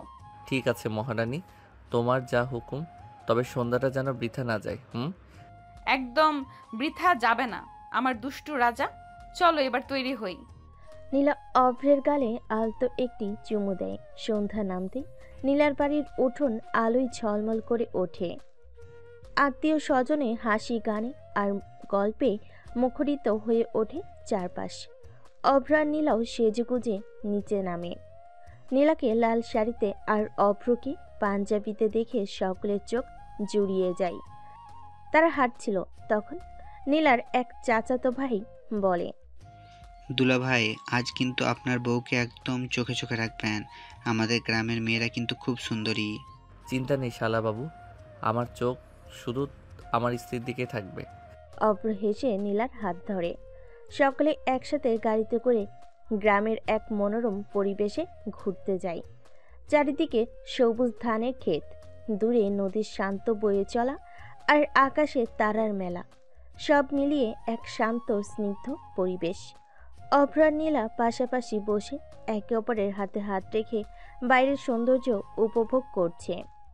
কিছুক্ষণ পর গাড়ি একটি নির্জন জায়গায় থামে, যেখানে একটি পুরনো বটগাছ নিচে মাদুর বিছানো হয়। সকলেই গোল হয়ে বসে গল্প জুড়ে দেয়। নীলার কাজিনরা হাসতে হাসতে অভ্র আর নীলার প্রথম দিনের ঝগড়ার গল্প জুড়ে দেয়, যা শুনে দুজনেই লজ্জে লাল হয়ে ওঠে। হঠাৎ নীলার এক ফুপু গান ধরেন। পুরনো দিনের মিষ্টি সুরে সকলের মন ভরে ওঠে। নীলা অপলক দৃষ্টিতে অভ্রর দিকে তাকিয়ে থাকে। চাঁদের আলোয় অভ্রর মুখটা আরো মায়াবী লাগছে। জায়গাটা খুব সুন্দর, তাই না? হ্যাঁ, তবে আমার কাছে সবচেয়ে সুন্দর তুমি। এই চাঁদের আলোতেও তোমার মুখ তার চেয়েও বেশি উজ্জ্বল। তুমি সবসময় এমন মিষ্টি কথা বলো। কিছুক্ষণ পর সকলে নদীর ধারে হেঁটে বেড়াতে যায়।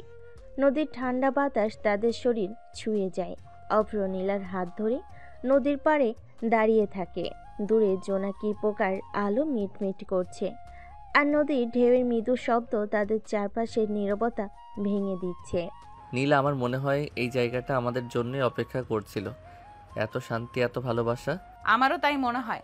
তোমার সাথে থাকলে পৃথিবীর যে কোনো জায়গায় আমার কাছে নিরাপদ। অভ্র নীলার চিবুক ধরে মুখটা উপরে তোলে। তাদের চোখাচোখি হয়। চাঁদের আলোয় তাদের মুখের প্রতিচ্ছবি নদীর জলে চিকচিক করে।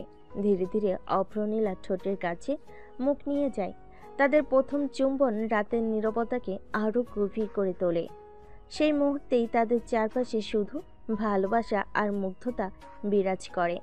গ্রামে সেই শান্ত পরিবেশে তাদের হৃদয়ের বন্ধন আরও দৃঢ় হয়, যা হয়তো কোনোদিনই ছিন্ন হওয়ার নয়।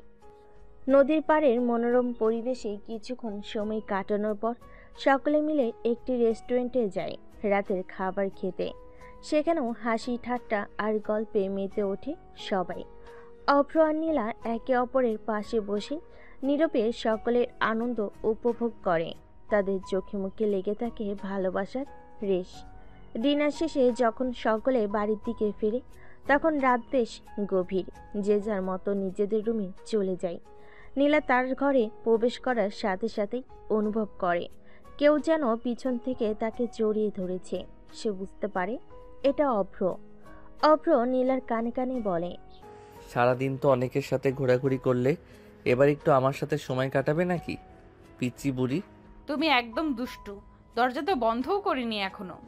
তাতে কি, আমার তো আর তর সইছে না, সারাদিন তোমার থেকে দূরে থাকতে হয়েছে। সবাই জেগে আছে এখনো, কেউ দেখে ফেললে কি হবে? দেখুক গে, আমি তো আমার বউকে আদর করছি, তাতে কি সমস্যা? তুমি না একদম বেহায়া। শুধু তোমার জন্য আমার লক্ষ্মীটি। অভ্র নীলার কোমর জড়িয়ে ধরে। নীলা লজ্জায় মুখ লাল হয়ে যায়। এরপর তাদের মধ্যে চলে কিছুক্ষণ দুষ্টু মিষ্টি আর ভালোবাসার ইশারা। বাইরের নীরব রাত যেন তাদের হৃদয়ের উষ্ণতাকে আরও বাড়িয়ে তোলে। অভ্র আলতো করে নীলার হাত ধরে বিছানার দিকে এগিয়ে যায়। তাদের চোখে তখন গভীর ভালোবাসার আহ্বান। তাদের রাতের আকাশ ভরে ওঠে চাঁদের আলোয়, আর তাদের নিভৃত ঘর ভালোবাসার উষ্ণতায়। অভ্র ধীরে ধীরে নীলার মুখের ঘোমটা সরিয়ে আর নীলার চোখের তারাই ভেসে ওঠে শুধু অভ্রর প্রতিচ্ছবি। তাদের নীরব চাহনিতে মিশে থাকে গভীর প্রেম আর আকাঙ্ক্ষা। সেই রাতে তারা আবারও একে অপরের বাহুডোরে বাঁধা পড়ে। তাদের ভালোবাসার বন্ধন আরও দৃঢ় হয়। রাতের প্রতিটি মুহূর্ত যেন তাদের সম্পর্কে নতুন এক অধ্যায় লিখে যায়, যেখানে শুধু প্রেম আর মুগ্ধতা ছাড়া আর কিছুই থাকে না। সকালের আলো সবে মাত্র উঠেছে। রান্নাঘরে গরম ধোঁয়া উঠছিল। সকালের প্রস্তুতি চলছিল ব্যস্ততার মাঝে, কিন্তু সেই ব্যস্ততা মুহূর্তেই ছিন্ন ভিন্ন হয়ে যায় যখন নীলার মা হঠাৎ অজ্ঞান হয়ে যায়। আতঙ্কের ছায়া নেমে আসে ঘরে, চারিদিকে উৎকণ্ঠার গুঞ্জন। কে কি করবে কেউ বুঝতে পারছিল না। অপ্রতুরত পরিস্থিতি সামাল দিতে এগিয়ে আসে। সবাইকে শান্ত হতে বলে তারপর নীলার মাকে কোলে তুলে নিয়ে দ্রুত গাড়িতে ওঠায়। নীলা তখন কান্নায় ভেঙে পড়ে। তার গলা কাঁপছিল, চোখে জল ভরে যাচ্ছিল। অভ্র তাকে সান্ত্বনা দেয়, আশ্বাস দেয় যে সব ঠিক হয়ে যাবে। গাড়ি ছুটতে থাকে হাসপাতালের দিকে, যেন সময়ের সাথে এক প্রতিযোগিতা। হাসপাতালে পৌঁছানোর পর অভ্র তড়িঘড়ি করে নীলার মাকে ভর্তি করিয়ে দেয়। ইমার্জেন্সিতে নিয়ে যাওয়া হয়। ডাক্তাররা দ্রুত ব্যবস্থা নিতে শুরু করে। নীলা চুপচাপ একটা বেঞ্চে বসে অঝরে কান্না করছিল। তার বাবা পাশে বসে সান্ত্বনা দেওয়ার চেষ্টা করছিল। পুরো পরিবার উদ্বিগ্ন নিঃশব্দে দাঁড়িয়ে অপেক্ষা করছিল। ঠিক তখনই আরেকটি কেবিন থেকে বেরিয়ে আসে একজন ডাক্তার। বয়স আনুমানিক 23 বা 24, গভীর কিন্তু চোখে উজ্জ্বল দীপ্তি। সে আচমকা অভ্রকে দেখে হতবাক হয়ে যায়। তারপর দৌড়ে এসে অভ্রকে শক্ত করে জড়িয়ে ধরে। উপস্থিত সবাই হতবাক, বিশেষত নীলা, যার মনে হাজারো প্রশ্নের ঢেউ উঠছিল। কে এই মেয়ে? কেন সে অভ্রকে এমনভাবে জড়িয়ে ধরল? সেই ডাক্তার মেয়েটি অভ্রকে ছেড়ে দিয়ে বলে, কুত্তা হারামি, তুই কোথায় ছিলে এতদিন? কোথায় গায়েব হয়ে গেলি? আমার সাথে একটু যোগাযোগ করতে পারলি না? জানিস কত মিস করেছি তোকে। আরে আমার ফোন হারিয়ে গিয়েছিল, তারপর জিমেইল অ্যাকাউন্টও বন্ধ হয়ে যায়, তাই যোগাযোগ করতে পারিনি। তবে আমিও তোকে অনেক মিস করেছি।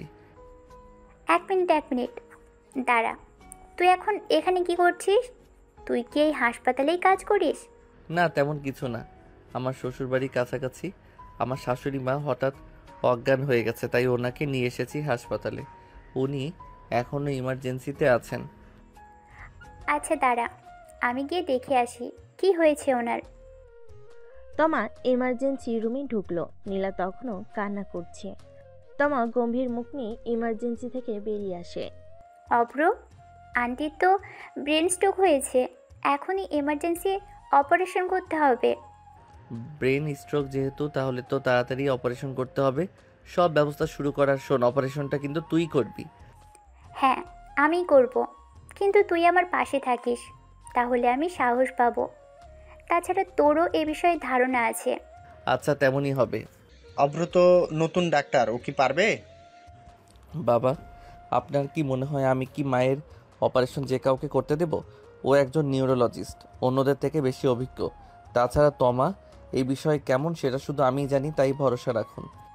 অভ্র, এখন আর দেরি করা যাবে না, তুই আমার সাথে আই, অ্যাপ্রন পড়তে হবে, তারপর আমার সাথে অপারেশন থিয়েটারে চল। অভ্র নীলার দিকে তাকায়। সে এখনো অঝরে কাঁদছে। অভ্রর কাছে গিয়ে তার হাত ধরে, তারপর চোখের পানি মুছে দিয়ে বলে, তুমি একদম চিন্তা করো না, সব ঠিক হয়ে যাবে, আমি আছি। তুমি এখন মায়ের জন্য দোয়া করো। নীলা তখন অভ্রকে শক্ত করে জড়িয়ে ধরে কান্না করে দেয়। অব্র, আমার মায়ের কিছু হবে না তো? আমি আছি, একদম চিন্তা করো না, সব ঠিক হয়ে যাবে। অভ্র আলতো করে নীলার কপালে চুমু দেয়। তারপর অভ্র তমার সাথে অপারেশন থিয়েটারের দিকে এগিয়ে যায়, সময়ের সাথে একটা অজানা লড়াই শুরু করতে।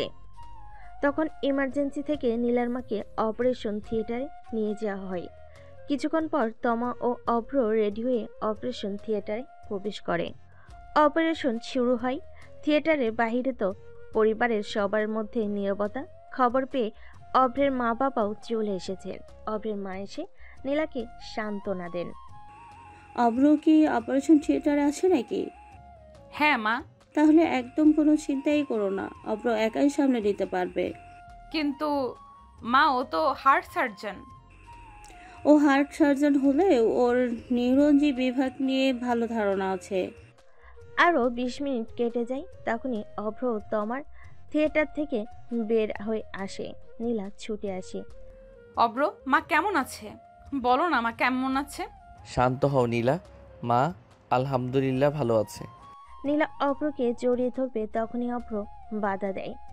আমার ড্রেসে বিভিন্ন ওষুধ আছে, ওয়েট করো, আমি ড্রেস চেঞ্জ করে আসি। মাকে একটু পরে কেবিনে শিফট করা হবে, তোমরা ওখানে যাও। তখন অভ্র সেখান থেকে চেঞ্জিং রুমের দিকে চলে যায়। পিছু পিছু তমা চলে যায়। তমার মুখে মাস্ক ছিল, তাই অভ্রের মা তমাকে চিনতে পারে না। কিছুক্ষণ পর নীলার মাকে কেবিনে শিফট করা হয়। সবাই কেবিনে বসে আছে। তখনই কেবিনে অভ্র ও তমা প্রবেশ করে। তমাকে দেখে অভ্রের মায়ের চোখ বড় বড় হয়। আরে তমামা, তুই এখানে? তমা গিয়ে অভ্রের মাকে জড়িয়ে ধরে। নীলা এখনো অবাক হচ্ছে, কে এই মেয়ে? কেমন আছো আম্মু? তুই কি আর আমাকে মনে রেখেছিস? কোথায় ছিলে এতদিন? বিশ্বাস করো আম্মু, আমিও তোমাদের অনেক মিস করেছি। তোরাও তোদের বাড়ি চেঞ্জ করেছিস, আর এদিকে অব্রের মোবাইলে চুরি হয়ে যায়।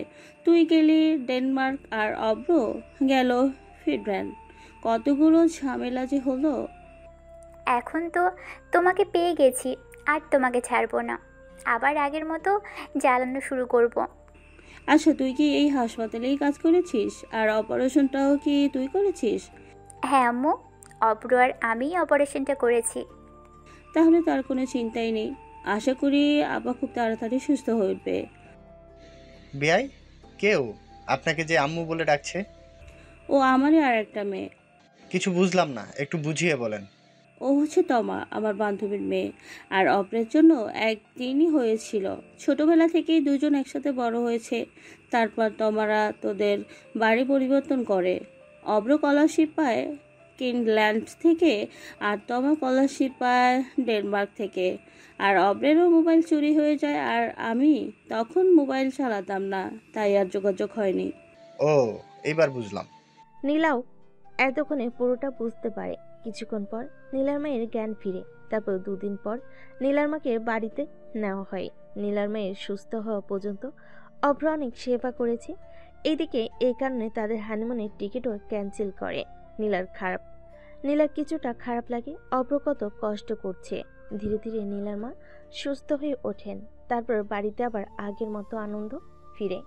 শ্বশুরবাড়িতে কয়েকটা দিন আনন্দ আর ভালোবাসার মধ্যে কাটে অভ্র ও নীলার।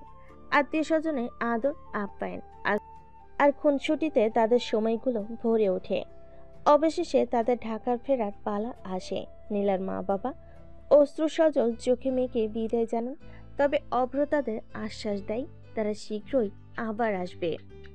গাড়িতে করে ঢাকা ফেরার পথে নীলা অভ্রের কাঁধে মাথা রেখে বাইরের দিকে তাকিয়ে থাকে।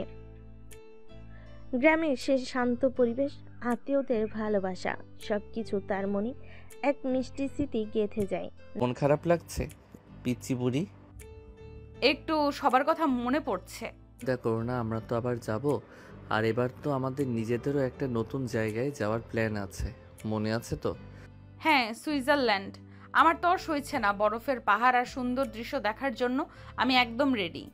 তাহলে চলো, বাড়ি গিয়েই আমরা হানিমুনের প্রস্তুতি শুরু করে দেই। ভিসার কাগজপত্রগুলো দেখতে হবে, আর কি কি নেব তার একটা লিস্টও বানাতে হবে। ঢাকায় নিজেদের অ্যাপার্টমেন্টে ফিরে এসে অভ্র ও নীলা দুজনেই বেশ খুশি। তাদের নিজেদের ছোট্ট নীতিকে আবার গুছিয়ে নিতে তাদের ভালো লাগে। অভ্র ল্যাপটপ খুলে ভিসার আবেদনপত্রের দিকে চোখ বোলায়, আর নীলা আলমারি খুলে হানিমুনের জন্য সুন্দর পোশাকগুলো বের করে সাজাতে শুরু করে। উফ, ওখানে তো অনেক ঠান্ডা, তাই না? আমার মনে হয় গরম জামা কাপড় বেশি করে নিতে হবে। হ্যাঁ অবশ্যই, আর তুমি তো ঠান্ডায় কাবু হয়ে যাও তাড়াতাড়ি। আমার মনে হয় একটা উইন্টার কোটও নিয়ে নেওয়া ভালো। আর তুমি কি শুধু কোট পরেই যাবে, নাকি আমার ঠান্ডায় একটু ভাগ বসাবে? ঠান্ডার ভাগ তো বসাবই পিচ্ছি পড়ি। আর শুধু ঠান্ডার ভাগ কেন, তোমার সব খুশির ভাগও আমি নেব। তাদের হানিমুনের প্রস্তুতি চলতে থাকে হাসি আর ভালোবাসার মধ্য দিয়ে। সুইজারল্যান্ডের স্বপ্ন তাদের চোখে মুখে এক নতুন রোমান্টিক আভা এনে দেয়। তারা দুজনেই অধীর আগ্রহে অপেক্ষা করতে থাকে সেই সুন্দর মুহূর্তগুলোর জন্য, যেখানে শুধু তারা দুজন আর তাদের অসীম ভালোবাসা থাকবে। আজকে সকাল 6টায় তাদের ফ্লাইট। পরিবারের সবাইকে বিদায় জানিয়ে তারা বিমানবন্দরে চলে গিয়েছে। ঢাকা বিমানবন্দরে তাদের চোখে মুখে রোমাঞ্চ আর উত্তেজনা। সুইজারল্যান্ডের উদ্দেশ্যে উড়ল তাদের বিমান। দীর্ঘ যাত্রার পর যখন তারা জুরিখ বিমানবন্দরে নামে, সেখানকার ঠান্ডা বাতাস তাদের শরীরে এক নতুন শিহরণ জাগায়। চারপাশের পরিচ্ছন্ন পরিবেশ আর সুশৃঙ্খল ব্যবস্থা তাদের মুগ্ধ করে তোলে। অভ্র আগে কয়েকবার কাজের সূত্রে এখানে এলো নীলার কাছে সবকিছু নতুন আর বিস্ময়কর। বিমানবন্দর থেকে বেরিয়ে তারা একটি সুন্দর হোটেলে ওঠে। হোটেলের ঘরটি ছিল ছবির মতো সুন্দর, যেখান থেকে আলপস পর্বতমালার মনোরম দৃশ্য দেখা যাচ্ছিল। ওয়াও অব্র, এটা কি সত্যি? আমার তো বিশ্বাস হচ্ছে না আমি এত সুন্দর একটা জায়গায় এসেছি। এখনো তো কিছুই দেখনি পিচ্ছি বুড়ি। চলো ফ্রেশ হয়ে আমরা একটু বের হই। তবে তার আগে অনেক লম্বা জার্নি করে আমরা এসেছি, একটু বিশ্রাম নেওয়া যাক, কি বলো? তারপর আমরা জুরিখ শহরটা ঘুরে দেখব। হ্যাঁ, তোমার কথাই ঠিক। একটু বিশ্রাম তো আমাদের দুজনেরই দরকার। তবে আমার মন তো এখনই উঠতে চাইছে। উঠবে, নিশ্চয়ই উঠবে। পুরো সুইজারল্যান্ড দেখাবো তোমাকে। এখন একটু ধৈর্য ধরো, কেমন? নীলা অভ্রের হাত ধরে অভ্র নীলার কপালে আলতো করে চুমু দেয়। ক্লান্ত শরীরে তারা হোটেলের বিছানায় গা এলিয়ে দেয়।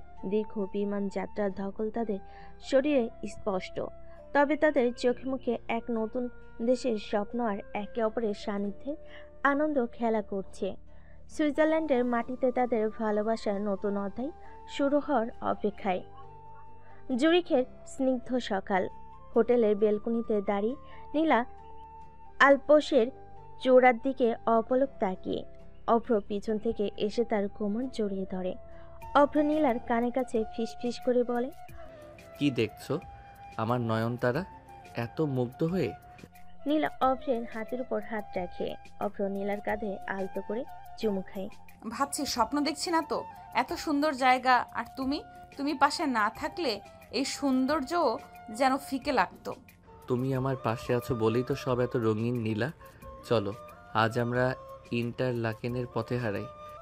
ট্রেনের দীর্ঘ পথ যেন তাদের আরো কাছে টেনে আনে। জানালার বাইরে মেঘ আর পাহাড়ের খেলা দেখতে দেখতে নীলা কখন অভ্রের কাঁধে ঘুমিয়ে পড়ে সে নিজেও জানে না। অভ্র পরম যত্নে তার মাথা ধরে রাখে। ইন্টারলাকেনের কটেজটি যেন এক ভালোবাসা নেই। কাঠের উষ্ণতা আর চারপাশের প্রকৃতি নীরবতা তাদের অন্তরঙ্গ মুহূর্তগুলোকে আরো গভীর করে তোলে। বারান্দায় বসে হাতে হাত রেখে তারা দূরে পাহাড়ের দিকে তাকিয়ে থাকে। মনে আছে বাসে প্রথম আমাদের ঝগড়াটা? কে ভেবেছিল সেখান থেকে এত সুন্দর একটা সম্পর্ক তৈরি হবে? নিয়তি হয়তো এমনই চেয়েছিল পিচ্ছি বুড়ি, না হলে এমন মায়াবী রাতে এই পাহাড়ের কোলে আমরা দুজন একা হতাম না। একদিন সন্ধ্যায় তারা ভরা আকাশে আর চাঁদের আলোয় আলোকিত কটেজের বারান্দা। ঠান্ডা বাতাস নীলার গালে আলতো স্পর্শ বুলিয়ে যায়। অভ্র নীলার হাতে চুমু এঁকে দেয়। নীলা, তুমি জানো আমার জীবনটা তোমার আসার আগে কেমন যেন রংহীন ছিল। তুমি এসে আমার সব শূন্যতা পূরণ করে দিয়েছ। এই পাহাড়, এই নীরবতা, সব কিছু যেন শুধু আমাদের ভালোবাসার জন্যই সৃষ্টি হয়েছে। তুমিও আমার জীবনে এক নতুন আলো এনেছো অভ্র। আমার রাগ, আমার অভিমান সবকিছু তুমি এত সহজে সামলে নাও। ভালোবাসি তোমায়। অভ্র নীলার মুখ তুলে তার ঠোঁটে আলতো স্পর্শ করে। নীলা অভ্রের বুকে মাথা রাখে। আমিও ভালোবাসি নীলা, আমার জীবনের চেয়েও বেশি। এই মুহূর্তগুলো, এগুলো যেন অনন্তকালের জন্য থেমে যাক। পরের দিন প্যারাগ্লাইডিং এর অভিজ্ঞতা তাদের আরো কাছে আনে। শূন্যে ভেসে বেড়ানো রোমাঞ্চ আর নিচের প্রকৃতির বিশালতা তাদের মনে এক নতুন উন্মাদনা সৃষ্টি করে। নীলা আকাশ থেকে নেমে এসে অভ্রকে জড়িয়ে ধরে। অভ্র, এটা অবিশ্বাস্য ছিল। মনে হচ্ছিল যেন আমরা দুটো পাখি উড়ছি। তোমার সাথে সব কিছুই অবিশ্বাস্য লাগে নীলা। চলো এবার আমরা লেকের ধারে গিয়ে কিছুক্ষণ শান্তিতে বসি। অভ্র নীলার কপালে আলতো করে চুমু খায়। তারপর লেকের শান্ত জলে তাদের প্রতিচ্ছবি যেন এক গভীর ভালোবাসার প্রতিচ্ছবি। তারা একে অপরের চোখে হারায়, নীরব ভালোবাসায় বিনিময় করে হৃদয়ে না বলা কথা। সুইজারল্যান্ডের প্রতিটি নিঃশ্বাস তাদের ভালোবাসাকে আরো গাঢ় করে তোলে। সেদিনের সন্ধ্যা নামে পাহাড়ের কোলে, তাদের কটেজের ছোট্ট বারান্দায় চাঁদের আলো আলপসে চূড়ার এক স্বপ্নীল আভা ছড়ায়, আর নীরবতা ভেঙে আসে শুধু তাদের গভীর নিঃশ্বাসের শব্দ। রাতের ঠান্ডা বাতাস নীলার এলোমেলো চুল ছুঁয়ে যায়। অভ্র পরম যত্নে তা সরিয়ে দেয়। অভ্র নীলার হাত ধরে নিজের বুকের কাছে টেনে নেয়। নীলা, আজ মনে হচ্ছে আমাদের ভালোবাসার পূর্ণতা পেল। এই পাহাড়, এই নীরবতা, শুধু তুমি আর আমি। তুমি আমার জীবনে না এলে হয়তো এই অনুভূতি কখনোই জানতে পারতাম না। সেই অনুভূতি, দিনের ঝগড়া থেকে শুরু করে আজকের এই শান্ত রাত, সব কিছু যেন এক মায়াবী স্বপ্ন। নীলার ঠোঁটে আলতো করে কিস করে। আর এই স্বপ্ন যেন কখনো না ভাঙে। তুমি আমার পাশে থেকেও সব সময় এভাবেই। আমিও সব সময় তোমার পাশে থাকবো। তোমার রাগ, তোমার অভিমান, সব কিছু আমার ভালোবাসা দিয়ে জয় করব। তো দর্শক, আজকের গল্পটি থেকে এখানেই বিদায় নিচ্ছি। আর অপেক্ষা করুন পরবর্তী ভালোবাসার গল্পের জন্য। সেই পর্যন্ত ভালো থাকবেন এবং লাইক, কমেন্ট, শেয়ার করে আমাদের সাথেই থাকুন। আর নতুনরা কিন্তু সাবস্ক্রাইব করতে ভুলবেন না। আল্লাহ হাফেজ।